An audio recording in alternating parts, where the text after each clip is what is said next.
Mara, my girl, haven't we seen enough horror movies to know we are meant to be running right now? Right now. What are we doing here? Why are you stubbornly staying here? And because you're stubborn, we have to experience these hauntings with you because you're not running and the story is not changing because you're not running. Mara, you're being very stubborn and you're being very annoying. This is Fever Dreams 101. Hello everyone, welcome to Fever Dreams 101. I hope you're having a magical day wherever you are, filled with fairy dust and unicorn farts and puppy kisses and whatnot. And hold on to that energy, because we're going to be discussing a book that I read. It is under the horror genre. It is called The Haunting of the Blackwood House by Darcy Coates. I read this book 3-4 months back, so if there is any discrepancies in information, forgive me. Also comment down below and let me know. Let me rate this book first. I rate this 8 on 10. The reason why I wanted to review this book is because Mara's journey in a spiritual sense kind of overlaps with our journeys too. May not be in this haunted settings, but we do have something that we are defending so much to a point that we don't want to believe the other is true. This is usually something from our childhood, something that we have seen, but something that we have experienced, and we might have not really connected with it in the most healthiest way. It was introduced in a tainted way. It kind of did something to our belief system, our trust, our emotions were involved, and we decided that we are not going to be believing or trusting in these kind of things ever again. It could be love, it could be faith, it could be our trust and belief in something or someone, and all because we experienced it the wrong way. For example, even if it is love, right? Just because we had a bad experience in love in the past, we might have put up some kind of walls and defense mechanisms to not believe it in a way that we did earlier. Just because we were introduced to the idea of God or the source or the universe or this power that is bigger than us, right? Through a tainted system, we would have developed a complete distrust in these kind of systems and people and some kind of belief system in not the best healthy way possible. It comes back to haunt us so that we can integrate it in a much healthier way, be it love, be it faith, and be it anything that we have lost our trust in. At some level, we're going to be connecting with and understanding Mara, even though she's been so annoying and so stubborn. We will understand why she is so stubborn and why she's been so annoying because of her trauma, something that has really scarred her from her childhood. And she has walls around it and she's kept it hidden. Now it is time for it to be healed. And whatever is triggering us, whatever is suppressing, it tends to come back to us just to teach us that it does not have to be feared. We have something to learn from it, and also acceptance is going to liberate us. So in this book, you will see Mara's growth, where she is against spiritualism, mediums and psychics and all that, because her parents were spiritualists and they used to have all these grand seances at her home, and she's carrying a lot of trauma from her experiences during her childhood because of this.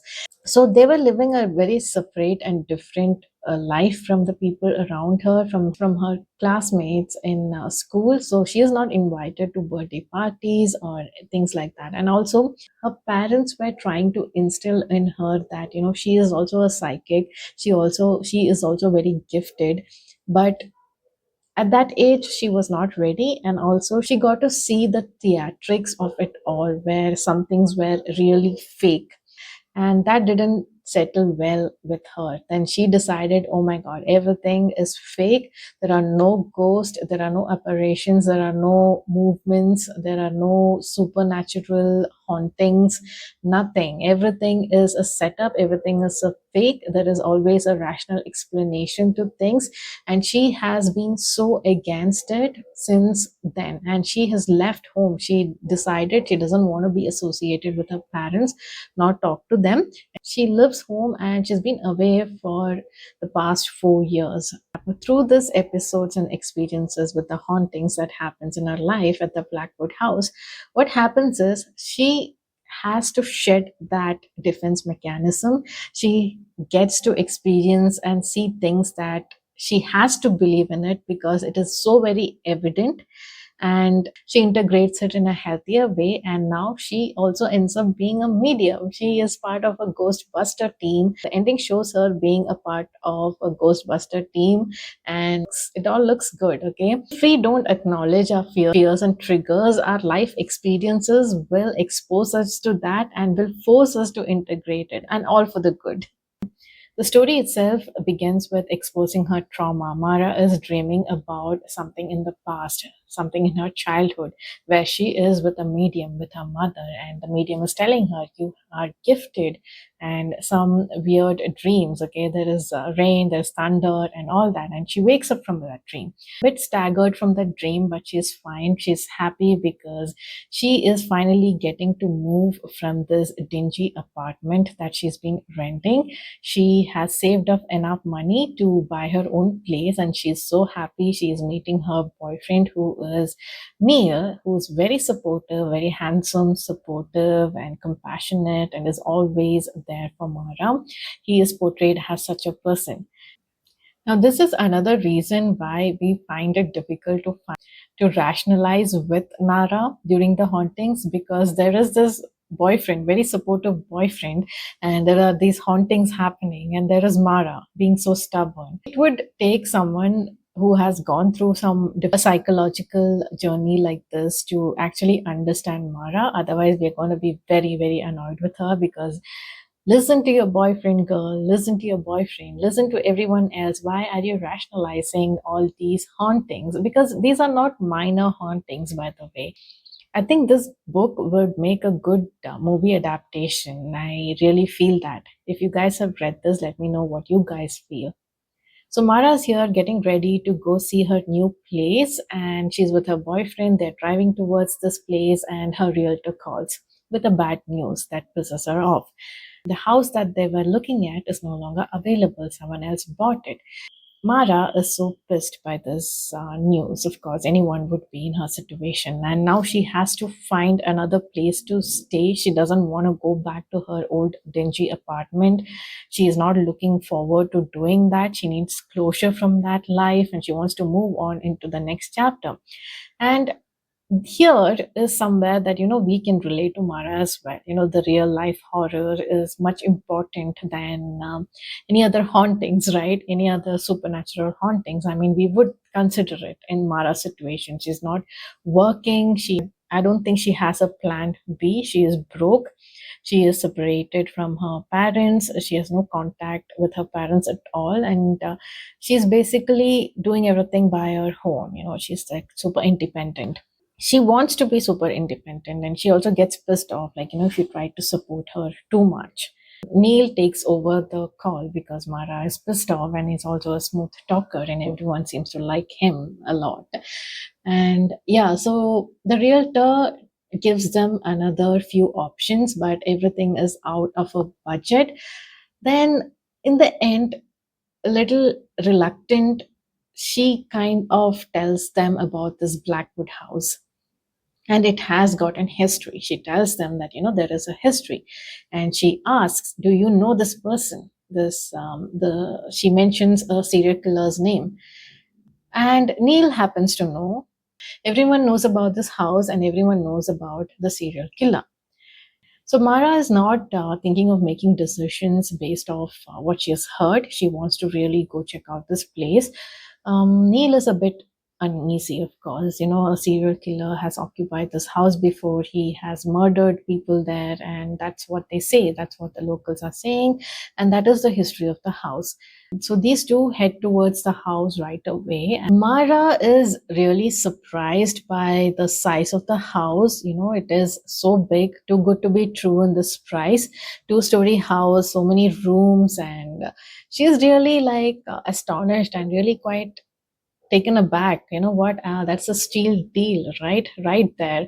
And they kind of inspect the house. During the house inspection itself, there are some hints that this house, there's something off about this house. Okay, there are claw marks, and there are, like, blood clots, and there is a dining table with food just left there, and that was 20 years ago. Nobody decided to take anything from the house. Everything is left as it was by the previous residents, and it seemed like they just ran in the middle of supper or something, like they were having their meal, half eaten meal, and they just ran from that house, never wanting to come back again.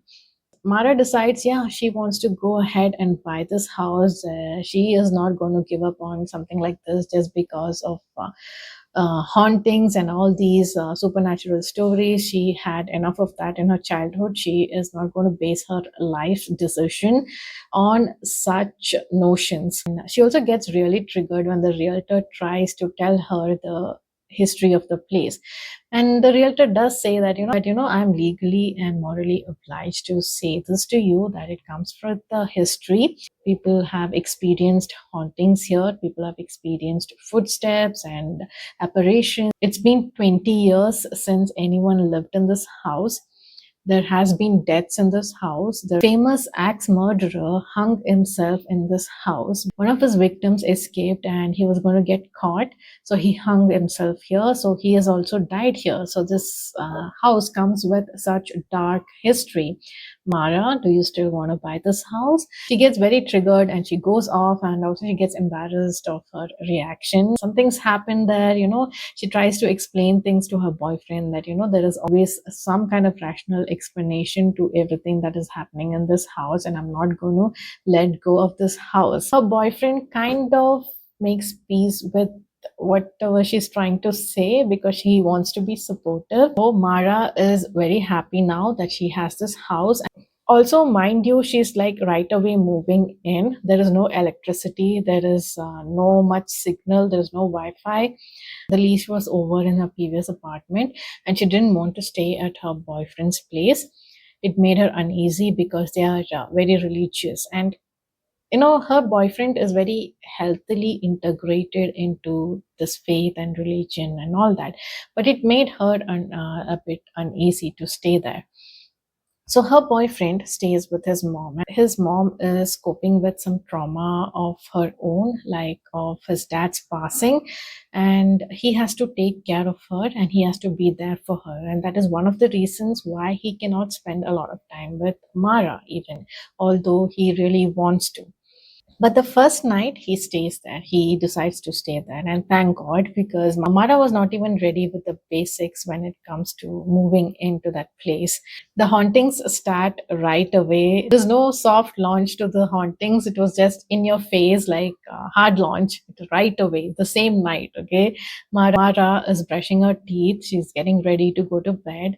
She hears footsteps in the attic, and we are not even given a chance to even rationalize this, because with the next footstep and the thud with the sound, there is also dust falling from the ceiling. Okay, no, so how is she going to even rationalize that? But according to her, it was squatters, right? There might be squatters, house squatters, who are I think she called them house stalkers. Why am I holding this? Am I holding a mic? No, I'm not. Then why am I doing this? Okay.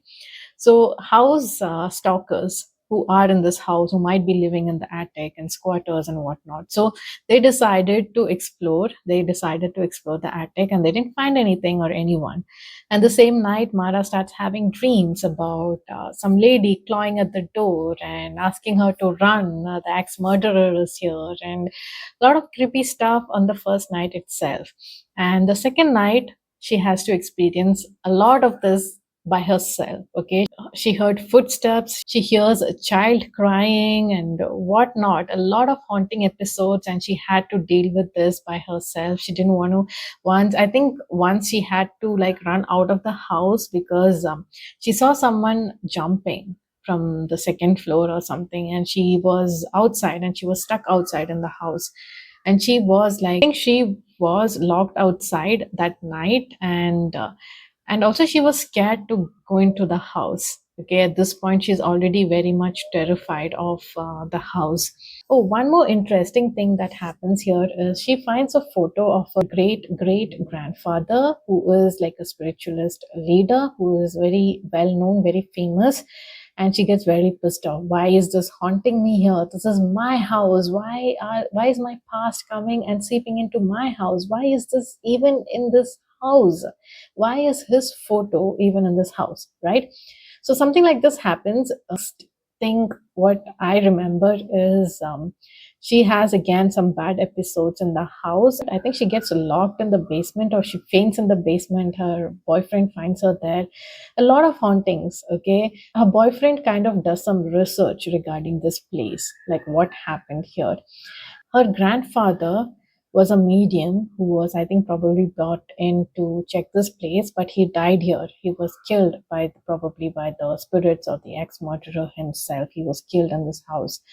And her boyfriend also connects with the previous resident of this house, like the little girl, now all grown up. He connects with her and they decide to meet.